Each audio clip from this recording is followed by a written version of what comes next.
Ah, de retour dans ces vidéos en différé, puisque c'est le contraire du direct, et évidemment il fallait que je trouve une bêtise à dire en début de vidéo, et comme j'avais pas d'inspiration, je me suis dit tiens, je vais écrire upgrade, blague sur Google, et voilà sur quoi je suis tombé. Cher docteur support technique, l'an dernier j'ai upgradé de Chum 5.0 à Marie 1.0, et je me suis aperçu que mon nouveau programme a commencé à changer le module de comptabilité de façon imprévisible, limitant l'accès aux applications fleurs et bijoux qui avaient jusqu'ici fonctionné parfaitement sous la version Chum 5.0. Déjà, Chum, je suis pas sûr de comprendre, c'est H-U-M, Chum. Enfin, je comprends la blague, mais bon. De plus, Marie 1.0 a désinstallé plusieurs autres programmes de grande valeur, tels que Romance 9.9, et installé à la place des programmes indésirables tels que NHL 5.0 et NFL 3.0. C'est une blague vachement de chez nous, celle-là, croyez-moi. Conversation 8.0 ne fonctionne plus, et Ménage 2.6 crache le système. J'ai essayé d'utiliser Chialage 5.3 pour régler le problème, mais sans résultat, merci désespéré. Et le pire, c'est que vous trouvez aussi la version masculine, hein, qui inverse le truc. Hein. C'est digne de mes blagues, mais en plus long. Allez, générique, moi je vous dis, ça vous a manqué.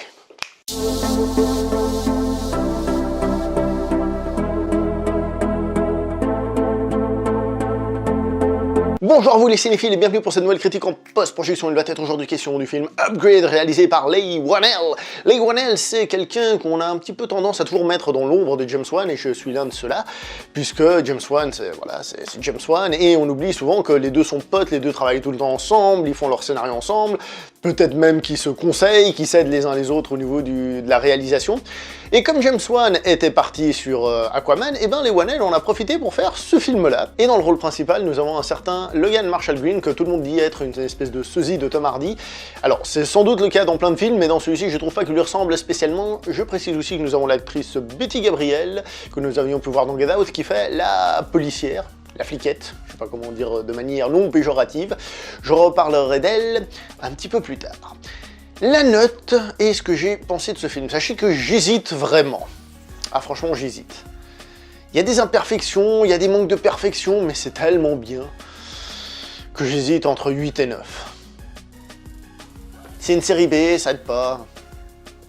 Ah. Allez, 9 sur 10. Hakuna Matata, moi je vous dis. On va commencer par parler de l'acteur principal, donc Logan Marshall Green, qui, en tant qu'interprète d'émotion, il fait bien le taf, mais il faut pas oublier un détail, c'est que le jeu d'acteur, c'est pas juste le visage et la manière de transmettre les émotions, c'est aussi le mouvement corporel. Et si on se base là-dessus, eh bien croyez-moi, quand vous aurez vu le film, on sera d'accord pour dire qu'il fait une interprétation de malade mental.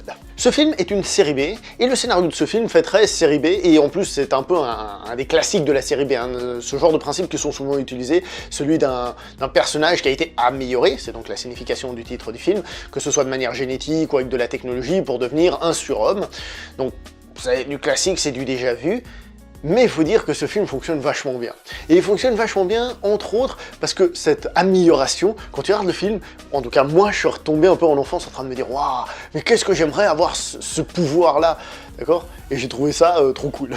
Comme c'est un film de science-fiction, il y a aussi des thématiques de science-fiction qui sont pas très originales non plus, qu'on a déjà vues, mais qui ont au moins le mérite d'être là. Et c'est déjà ça. Pour rester au niveau du scénario et des personnages, il y a le personnage de la demoiselle policière, on va dire comme ça, qui est très énervante dans le film. Alors bon, il y a une espèce d'explication, mais très honnêtement, son personnage, on a envie de lui coller des claques, si c'est pas pire que des coups de genoux sautés dans la figure, quoi. Et ouais, le problème, c'est que elle est un peu agaçante, et je me suis demandé, alors ça c'est peut-être mon esprit mal tourné, je me suis demandé si c'était pas qu'il fallait remplir la case mettre une femme forte, parce qu'actuellement c'est quelque chose qu'il faut mettre. Alors son personnage, il est pas inutile, au contraire, il est bien, et puis même à la fin, on l'aime bien, je dirais, à la toute fin, et il est aussi, ses actions sont aussi d'une certaine manière logiques, mais elle le fait d'une manière tellement agressive que t'as un peu envie de lui coller des tartes. Un autre souci pour moi, ce sont les méchants qui sont un petit peu stéréotypés déjà dans leur physique et dans leur attitude. C'est un peu le principe du double maléfique du personnage principal. Ça aussi, c'est pas très original. Et en plus, ils utilisent une sorte d'arme que je vais pas vous dire, parce que dans le film, c'est montré comme une révélation, donc je vais pas vous en parler, mais savoir que ça m'a vachement fait penser à un méchant de Liveman, donc Bioman 3, pour vous dire, quoi. Donc comme vous le voyez, ce film c'est un peu une montagne russe au niveau de son scénario. Il y a des qualités, mais il y a des défauts, il y a des choses qui peuvent énerver, mais qui sont justifiées, il y a des trucs qui peuvent fonctionner, mais d'autres un petit peu moins, et au final, qu'est-ce qui vaut ce scénario? Ben moi je trouve qu'il est plutôt positif, parce qu'il y a de l'humour, parce que c'est un scénario qui est jouissif, faut dire les choses comme elles sont, on prend son pied, et sans oublier qu'il y a aussi des rebondissements, et ça c'est pas plus mal, surtout que ça fonctionne plutôt vachement bien. Nous sommes ici dans une production Blumhouse. Blumhouse, c'est une maison de production qui fait des films avec un relatif petit budget, mais qui essaye quand même de faire les choses bien. Après, la qualité des films et ce qu'on en ressent, c'est autre chose, mais ils essayent de faire quand même quelque chose qui soit présentable. Et le petit budget se ressent un petit peu dans la production design. Je m'explique, à des moments, on a des vues extérieures de la ville, donc on survole la ville, et là on voit que c'est super technologique, des immeubles très modernes et tout, et quand on est à hauteur des personnages, à hauteur d'hommes, et ben cette technologie et ce côté très avancé futuriste ne nous sautent pas autant aux yeux.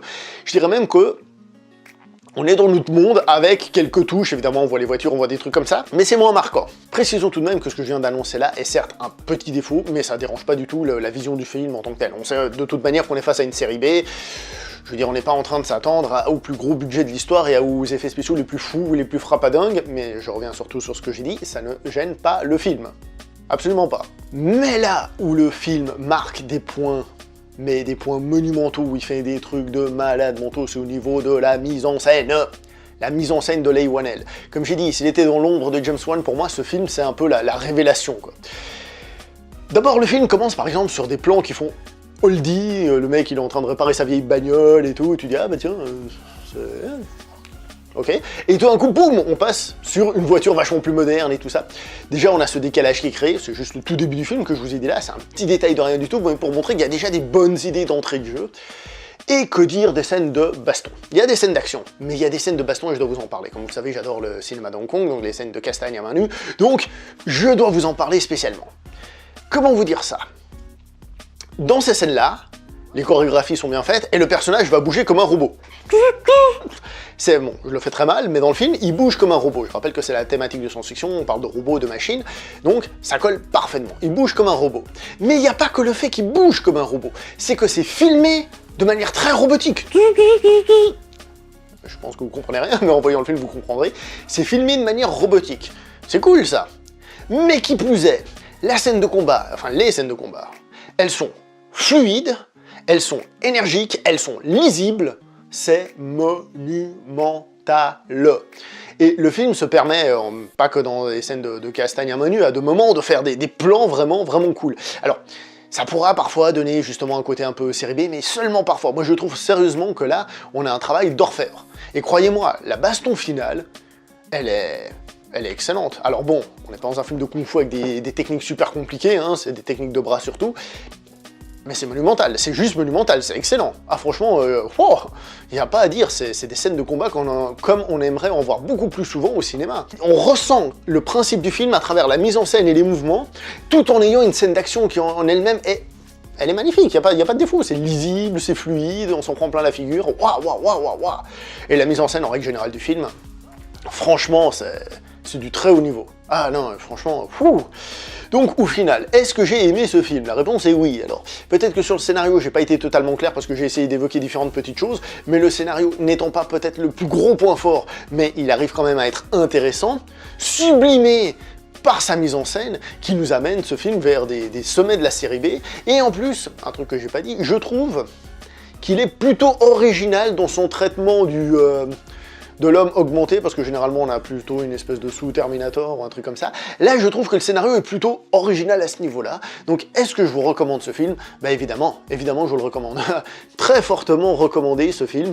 Vous attendez pas à, comme je dis, un budget de ouf ou je sais pas quoi, mais si vous aimez bien les petits films, les petites séries B, ce film est largement recommandé. Bravo, monsieur Leigh Whannell.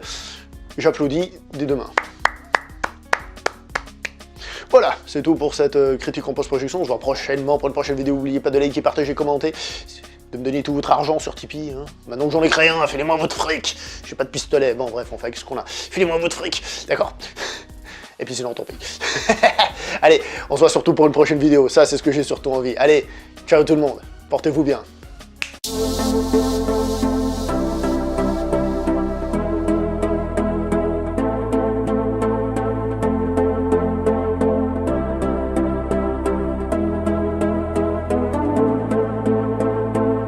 Et du coup, l'autre lui répond « Cher client désespéré, vous devez vous rappeler que Cham 5.0 est un spécial divertissement alors que Marie 1.0 est un système d'exploitation, essayez la recommande. » On s'en fout. Et en plus, ça dure 2 fois plus que la première, c'est nul, c'est de la merde. Allez voir le film plutôt.